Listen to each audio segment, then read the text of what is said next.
Arrest అవ్వాల్సినటువంటి ఆర్జీవీకి bail ఎలా వచ్చింది, తెర వెనక చక్రం తిప్పింది ఎవరు అన్నది ఇప్పుడు చర్చ.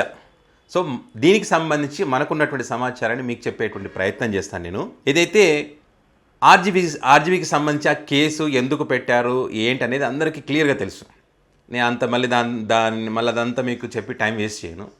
ఆర్జీవీకి సంబంధించి అదిగో అరెస్ట్, ఇదిగో అరెస్ట్, పోలీసులు వెళ్ళి నోటీసులు ఇచ్చారు. ఆర్జీవీ ఎస్కేప్ అయ్యాడు, మంచం కింద దాపెట్టుకున్నాడు, గజగజ వణికిపోతున్నాడు, భయపడుతున్నాడంట, ఏడుస్తున్నాడంట. ఇట్లా ప్రతి మీడియా ఛానల్స్లో కానీ, కొన్ని యూట్యూబ్ ఛానల్స్లో కానీ, సోషల్ మీడియా వేదికగా కానీ ఆర్జీవీ అరెస్ట్కి సంబంధించి పెద్ద ఎత్తున ప్రచారం జరిగింది. సో ఈ క్రమంలో ఆర్జీవీ వీటన్నిటికి సంబంధించి నేను షూటింగ్లో ఉన్నాను, నేను ఎక్కడికి పారిపోలేదు, మంచం కింద దాక్కోలేదు, ఎడవట్లేదు, గజగజ వణికిపోవడం లేదు అని చెప్పి ఆర్జీవీ వీడియో రిలీజ్ చేయడం జరిగింది. మళ్ళీ ఆ వీడియో రిలీజ్ అయిన తర్వాత ఆర్జీవీ లొకేషన్ పట్టుకున్నారు, ఆర్జీవీని చుట్టుముట్టిన పోలీసులు అని చెప్పి ఆర్జీవీ అరెస్ట్ అని చెప్పి మళ్ళీ కొన్ని మీడియా ఛానల్లో బ్రేకింగ్ న్యూస్లు. సో ఇదంతా జరుగుతున్నటువంటి క్రమంలో ఆర్జీవీకి బెయిల్ వచ్చింది.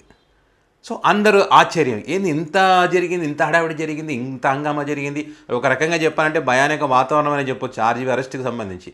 అంత పెద్ద ఎత్తున చర్చ జరిగింది, అంత పెద్ద ఎత్తున వాళ్ళ ఛానల్లో బ్రేకింగ్లు ఇచ్చారు, చాలా ఛానల్స్ బ్రేకింగ్ న్యూస్లు ఆర్జీవీకి సంబంధించి.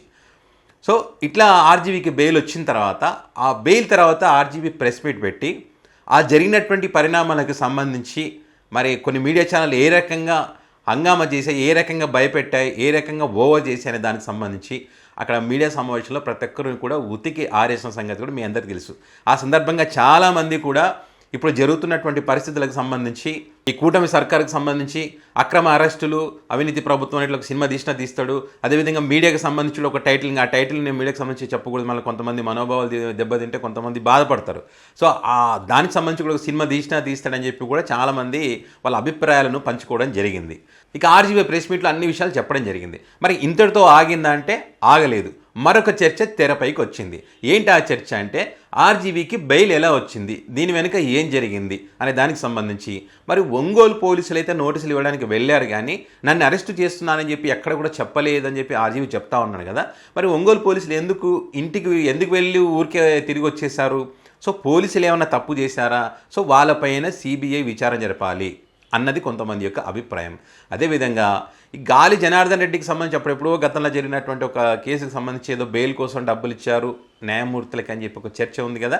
సో దానికి ఆ రకంగా కూడా ఏమైనా జరిగి ఉంటుందేమో ఈ బెయిల్ విషయంలో, కాబట్టి దానిపైన కూడా విచారణ జరపాలి అని ఇప్పటికీ కూడా ఈ రాంగోపాల్ వర్మ మీద కసి కోపం చల్లారన్నటువంటి వాళ్ళందరూ కూడా ఈ రకంగా ఇంకా వాళ్ళ ఆరోపణలు చేస్తూ ఉన్నారు. అంటే మొండి వాదన అన్నమాట. సో మనకున్నటువంటి రైట్స్ గురించి తెలిసినవాడు కానీ, లీగల్గా మనకున్నటువంటి హక్కులు ఏంటో ఇవన్నీ తెలిసినవాడు ఈ రకంగా మూర్ఖంగా ఎప్పుడు కూడా మాట్లాడాడు. ఎందుకు ఈ మాట అంటున్నానంటే, సో ఇప్పుడు ఆర్జీవీ మీద పెట్టినటువంటి సెక్షన్స్ ఏంటనేటువంటి వాళ్ళు తెలుసుకోవాలి. ఆ సెక్షన్కి ఎంతకాలం శిక్ష పడుతున్న విషయం కూడా వాళ్ళు తెలుసుకోవాలి. అది తెలుసుకుంటే ఎలాంటి మొండి వాదన అనేటువంటిది ఉండదు. ఇప్పుడు ఏంటి ఆ సెక్షన్స్ ఏంటి? ఆర్జీవీ మీద పెట్టినటువంటి సెక్షన్ 353/2, అదేవిధంగా 336/4, ఐటీ సెక్షన్ 67, ఇవి ఆర్జీవీ మీద పెట్టినటువంటి సెక్షన్లు. మరి వీటికి ఈ సెక్షన్లకి ఎవరైనా చూసుకోవచ్చు, మనకు లీగల్గా సంబంధించి సెక్షన్లకి ఎంత శిక్ష పడుతుంది ఏందనేటువంటిది మరి గూగుల్లో సెర్చ్ చేస్తే కూడా తెలుస్తుంది. కొంతమంది లాయర్ని అడిగినా కూడా వాళ్ళు చాలా క్లియర్గా చెప్తారు ఎంతకాలం శిక్ష పడుతుందని. సో వీటికి పనిష్మెంట్ ఎంత ఉంటుంది? 7 సంవత్సరాల లోపు శిక్ష పడేటువంటి సెక్షన్స్ ఇవి. సో అలాంటి వాటికి బెయిల్ తీసుకోవడానికి అవకాశం ఉంటుంది. పైగా ఈ కేసు ఎప్పటిది? ఎమర్జెన్సీ కేసా, లేకుంటే ఏమన్నా ఆర్జీవీ మర్డర్ చేశాడా, లేకుంటే ఇంకేమన్నా దేశ భద్రతకు ముప్పు కలిగించే విధంగా ఏమైనా చేశాడా? ఇలాంటి ఏం కాదు కదా. ఎప్పుడు ఒక సంవత్సరం క్రితం, అంటే ఇప్పుడు ఉన్నటువంటి కూటమి సర్కార్ అధికారంలో లేనప్పుడు అప్పుడు ఒక సినిమా తీస్తే ఆ సినిమాకి సంబంధించి అందులో వాళ్ళ మనోభావాలు దెబ్బతిన్నాయంటే, అసలైన వాళ్ళ మనోభావాలు దెబ్బతినకుండా థర్డ్ పార్టీ ఎవరో ఒక వ్యక్తి వచ్చి మా మనోభావాలు దెబ్బతిన్నాయని కేసు పెడితే, ఆ కేసుకు సంబంధించి ఇప్పుడు సంవత్సరం అవుతున్న కాలంలో ఇప్పుడు కేసు పెట్టి ఎమర్జెన్సీగా స్టేషన్కి రావాలి, ఎమర్జెన్సీగా విచారణ జరపాలి అనేటువంటిది కరెక్ట్ కాదు కదా. సో అంత ఎమర్జెన్సీ అయితే ఏం లేదు కదా, అరెస్ట్ చేయాల్సినటువంటి ఎమర్జెన్సీ ఏం లేదు కదా అనేటువంటిది ఆర్జీవీ చెప్తున్నటువంటి మాట. సో ఈ క్రమంలో మరి ఆయన కోర్టును కూడా ఆశ్రయించడం జరిగింది. ఒక భయానిక వాతావరణం సృష్టిస్తూ ఉన్నారు, భయపెడతా ఉన్నారు, ఏదేదో చేస్తూ ఉన్నారు, థర్డ్ డిగ్రీ కూడా వాడే అవకాశం ఉంది, వీళ్ళు ప్రభుత్వం మారింది కాబట్టి కక్ష సాధింపులో భాగంగా అని చెప్పి ఆయన చెప్పినటువంటి క్రమంలో మరి కోర్టుకి వెళ్ళడం జరిగింది. మరి ఇక్కడ కొంతమందికి అనుమానం రావచ్చు, మరి కోర్టుకి వెళ్తే కోర్టు ఈయన వాదనతో ఏకీభవించలేదు కదా, మరి బెయిల్ ఎందుకు ఇవ్వలేదు అనేటువంటి అనుమానం కూడా చాలామందికి వస్తుంది. అయితే ఇక్కడ ఏ బెయిల్కి వెళ్ళాడు, ఇక్కడ బెయిల్లో 3 రకాలు ఉంటాయి. ఆ బెయిల్కి సంబంధించి మన ఛానల్లో సుప్రీంకోర్టు అడ్వకేట్ మాజీ జడ్జి అయినటువంటి నేరెళ్ల మాల్యాద్రి గారితో క్లియర్గా ఈ బెయిల్కి సంబంధించి ఆర్జీవీ అంశానికి సంబంధించి కూడా నేను క్లియర్గా వీడియో చేయడం జరిగింది. ఈరోజు సాయంత్రం 6 గంటలకు ఆ వీడియో రిలీజ్ అవుతుంది. మీరు ఆ వీడియో చూడండి మన ఛానల్లో. దీని తర్వాత నెక్స్ట్ వీడియోలో ఉంటుంది, అది మీరు చూడండి. బెయిల్ ఏ సందర్భాల్లో ఏ బెయిల్ తీసుకోవచ్చు దానికి సంబంధించి క్లియర్గా చెప్పడం జరిగింది. ఎందుకంటే అది లెంత్ ఎక్కువ వచ్చింది, మళ్ళీ దీనిలో చెప్పానంటే అందులో మీరు వినండి. యాంటిసిపేటరీ బెయిల్కి వెళ్ళాడు. సో యాంటిసిపేటరీ బెయిల్కు కొన్ని నిబంధనలు ఉంటాయి, మధ్యంతర బెయిల్కు కొన్ని నిబంధనలు ఉంటాయి, రెగ్యులర్ బెయిల్కి కొన్ని నిబంధనలు ఉంటాయి. ఏ టైంలో ఏ బెయిల్ వేసుకోవాలనేటువంటి దానికి సంబంధించి వీడియోలు ఉంటుంది, చూడండి. నెక్స్ట్ ఏం చేస్తే బెయిల్ వస్తుందని దానికి సంబంధించి మరి ఆర్జీవీ గారికి అన్ని విషయాల అవగాహన ఉంటుంది. మరి వీటి మీద అవగాహన ఉందో లేదో మనకు తెలియదు, కానీ మనకున్నటువంటి సమాచారం ప్రకారం అయితే ఒక సినిమా నిర్మాత, ఆర్జీవీతో రెగ్యులర్గా సినిమాలు తీసుకుంటే ఒక సినిమా నిర్మాత, అదేవిధంగా హీరో జేడి చక్రవర్తి, ఇంకొక ప్రముఖ న్యాయవాది, వీళ్ళు ముగ్గురు కలిసి యాంటిసిపేటరీ బెయిల్ కాదు మనం వేయాల్సింది, తాత్కాలిక బెయిల్కి అప్లై చేసుకోవాలి. తాత్కాలిక బెయిల్ ఏ సందర్భాల్లో ఇస్తారనేటువంటిది వాళ్ళకి అవగాహన కల్పించి వాళ్ళు మాట్లాడుకున్న తర్వాత అప్పుడు తాత్కాలిక బెయిల్కి వెళ్తే ఆ తాత్కాలిక బెయిల్ వచ్చింది. 9వ తారీఖు అంటే సోమవారం రోజున మళ్ళీ దీనికి సంబంధించి విచారణ జరుగుతుంది. అయితే ఈ తాత్కాలిక బెయిల్ ఎట్లాంటిదని దానికి సంబంధించి ఒక ఎగ్జాంపుల్ నేరెళ్ల మాల్యాద్రి గారు ఒక ఎగ్జాంపుల్ చెప్పడం జరిగింది. ఏంటి అదంటే, ఇప్పుడు 1 లక్ష రూపాయలు అవసరం పడింది అనుకోండి, మనకు ఒక బ్యాంకులో మనకు 1 లక్ష రూపాయలు ఇస్తామన్నారు. వాడు 1 లక్ష రూపాయలు ఇవ్వడానికి టైం పడుతుంది అని అంటున్నాడు. ఎట్లాగో కొన్ని రోజుల తర్వాత 1 లక్ష రూపాయలు ఇస్తారు కదా, ప్రస్తుతానికి ఒక 10,000 రూపాయలు ఇవ్వండి అని చెప్పి 10,000 రూపాయలు తెచ్చుకుంటాడు. అప్పుడు ఉన్నటువంటి పని నడిపేసుకుంటాడు, వాళ్ళ పిల్లోడి ఫీజు ఇంకోటి ఏదో నడుపుకుంటాడు. ఇది ఒక ఎగ్జాంపుల్, ఆయన చెప్పినటువంటి ఎగ్జాంపుల్. సో ఈ రకంగా వచ్చేదే తాత్కాలిక బెయిల్ అని చెప్పి, అంటే మిగతా 90,000 తర్వాత వస్తాయంటే రెగ్యులర్ బెయిల్ తర్వాత వస్తుందని అర్థం.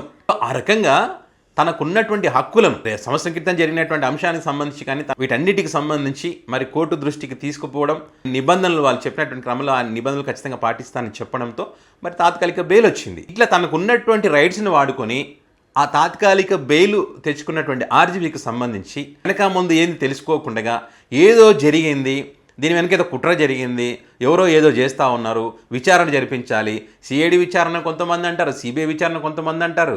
ఇదో పెద్ద దేశద్రోహం కేసులాగా వీళ్ళు ఫీల్ అయిపోయి అవగాహన లేకుండా మాట్లాడుతూ ఉన్నారు. మరి పెట్టినటువంటి కేసులో ఆర్జీవీకి శిక్ష పడుతుందా, జైలుకి వెళ్తాడా, మరి ఏం జరుగుతుంది తర్వాత అంటే 9వ తారీఖు దీనికి సంబంధించినటువంటి వాదనలు ఉంటాయి. మరి న్యాయస్థానం ఏమని చెప్తుందో చూడాలి. వీళ్ళు అనేక విషయాలు, వీళ్ళకు ఉన్నటువంటి హక్కులు కానీ, వీళ్ళు తప్పు చేయలేనటువంటి విషయాలు కానీ, సంవత్సరం క్రితం జరిగినటువంటి అంశాలు కానీ, ప్రభుత్వం మారినటువంటి విషయాలు కానీ, ఇవన్నీ కూడా వాళ్ళు మరి న్యాయస్థానం దృష్టికి తీసుకుపోయి తమకు న్యాయం జరుగుతుందని, ఇవన్నీ తీసుకుపోతాం తమకు న్యాయం జరుగుతుందనేటువంటి అభిప్రాయంతో వీళ్ళున్నారు, ఆర్జీవీ టీం ఉంది.